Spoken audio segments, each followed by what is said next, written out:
Bonjour et bienvenue sur Fashion Africa TV. Je suis Tening Agnès, présentatrice de l'émission Fashion Old School to the New School. Dans cette émission, nous allons prendre une de vos pièces favorites, retourner à la genèse de sa création en passant par son évolution pour venir aujourd'hui et voir comment elle continue à exister dans vos placards. Dans l'épisode d'aujourd'hui, nous parlerons d'une pièce indispensable pour ces dames à la plage. Aujourd'hui, nous allons en Polynésie pour parler du paréo. Le paréo ou paréou en tahitien, appelé manou en Nouvelle-Calédonie ou le lava-lava au Samoa, est un vêtement fait d'un morceau de tissu coloré que l'on trouve d'origine de Polynésie. À l'origine, il est taillé dans la partie inférieure de l'écorce du mûrier à papier appelé l'hibert, un arbre sacré en Polynésie ou un autre arbre appelé le banyan. Le tapa est le nom que porte cette étoffe végétale obtenue à la suite d'un long travail sur l'écorce justement et décorée par des pigments naturels. Il faut dire que nous sommes dans un climat assez tropical, assez chaud et donc la population n'a pas besoin de beaucoup pour se couvrir, contrairement dans les zones un peu plus froides. Il s'agit d'une large bande d'étoffe non tissée, enroulée à la taille pour les hommes et pour les femmes, enroulée au niveau du buste. À ce moment-là, le paréo est assez long. À savoir que le tissu tapa accompagne les hommes de Polynésie du berceau au tombeau. Tous les tapas, pourtant, ne sont pas égaux. Les tapas sont considérés comme sacrés en Polynésie. Il faudra attendre le XVIIIe siècle avec l'arrivée des baleiniers et des missionnaires pour voir les premières versions du paréo qui utilisent le tissage en Polynésie. Un exemple, l'explorateur James Cook fit aussi la curieuse expérience de porter le tapa lors de son séjour à Hawaï, à Keleakuka, où il fut enveloppé lui aussi du tapa. Le paréo se fait connaître en Occident grâce à Paul Gauguin qui va peindre de nombreuses toiles avec les Vaïnés, femmes de la Polynésie, qui arborent justement le paréo. À ce moment-là, ce paréo devient un symbole. Le paréo apparaît dans la langue française et est attesté par Pierre Loti en 1880, selon le dictionnaire historique de la langue française. À ce moment-là, il est décrit comme un pagne constitué d'un morceau de tissu attaché autour des reins et couvrant ainsi le bas du corps, des hanches jusqu'aux genoux. L'archipel d'Hawaï est annexé en 1898 par les États-Unis et donc cette destination devient une destination de vacances pour les ressortissants. Eux aussi commencent à s'interroger sur ce tissu et à l'adopter. Le paréo devient alors un élément exotique introduit dans le monde du tourisme. C'est un des souvenirs habituels que les touristes ramènent de leur séjour balnéaire sur la péninsule. Le paréo apparaît pour les premières fois sur les plages de Biarritz en 1934, quand le grand couturier Jack Haim lance sa collection de maillots avec des 2 pièces et des paréos assortis. En 1936, c'est Dorothy Lamour qui se fera nommer Sarong Girl, qui porte dans le film Jungle Princess justement la fameuse pièce, le paréo, et en fera un tabac à ce moment-là. Le paréo va être associé à la plage, aux îles, à la mer et surtout au pin-up dans les années 50 pour aider nos GI à la guerre.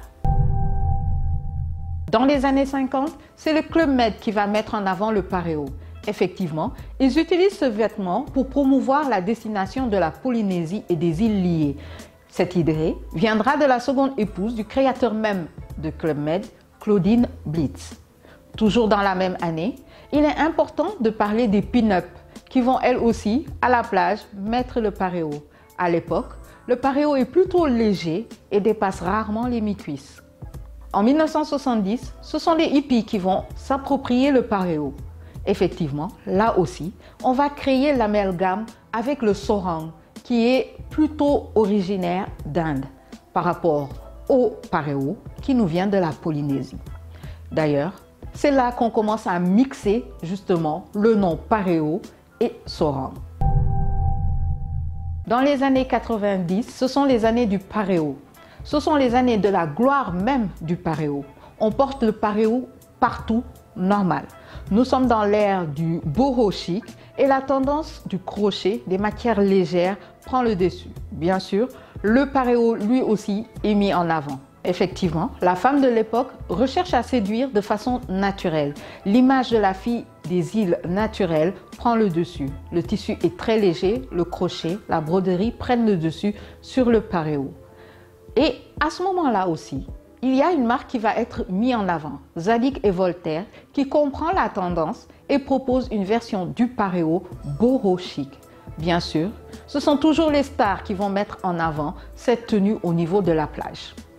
On verra le boho chic avec Vanessa Paradis, Sienna Miller ou encore les sœurs Hollens.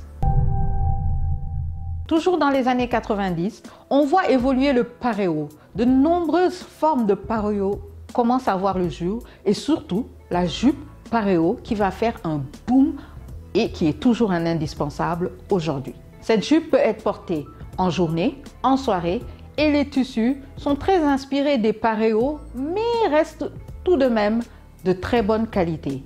On voit le mix entre la jupe portefeuille et le paréo. Ce sont des créateurs qui vont d'abord intégrer dans leur défilé ce style jupe paréo et comme d'habitude, fast fashion prend le relais avec H&M et Zara. Dans les années 2000, ce sont les stars qui vont mettre en avant ce vêtement, mais dans une version un peu plus liée à la culture orientale, attachée autour de la taille, mais cette fois-ci beaucoup plus petit. Elle est superposée soit sur le jean, la jupe ou un pantalon. Bien sûr, toutes les stars à ce moment-là la portent. Christina Aguilera, Britney Spears ou encore Pink n'hésitent pas à le porter dans leurs clips, mais aussi sur scène. Dans les années 2000, il n'y a pas mieux représentatrice de cette mouvance orientale que Shakira, qui à plusieurs reprises portera elle aussi ce mix du foulard oriental et de notre paréo. En 2019, les créateurs reviennent encore avec le paréo. Mais cette fois-ci, on part de la base du foulard.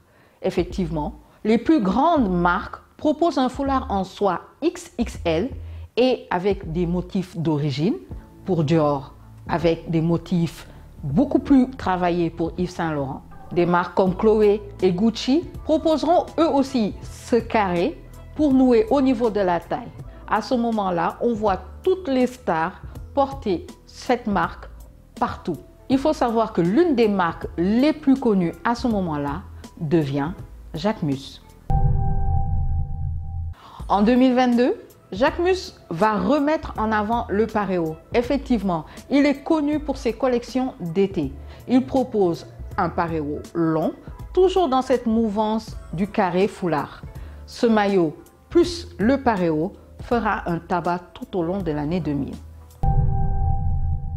En 2023, accompagné de deux amis, c'est William Saba qui va créer une marque de mode de paréo baptisée Lovely Sarong.